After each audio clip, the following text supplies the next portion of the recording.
ऋषि श्रेष्ठ प्रथमरु स्पष्ट कर भौतिक जगत और आत्मिक जगत उभय क्षेत्र में समुचित समन्वय स्थापन करी मनुष्य आत्मोत्थानर पथ प्रस्तुत करिपारे।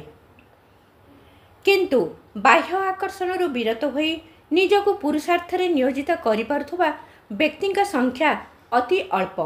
एही आधार उपरे ऋषि जन समाज को दुई भाग में विभक्त करछन्ति, यथा बहिर्मुखी और अंतर्मुखी। प्रथम वर्ग बाटबणा होइथांती, द्वितीय वर्ग पथर अनुसंधान करती एवं अन्य मानक पथ देखाई थांती। प्रस्तुत उपाख्यान रे जने सन्थ एहार व्याख्या करिसंती। अखंड ज्योति 1914 अगस्ट मास पृष्ठा संख्या 31।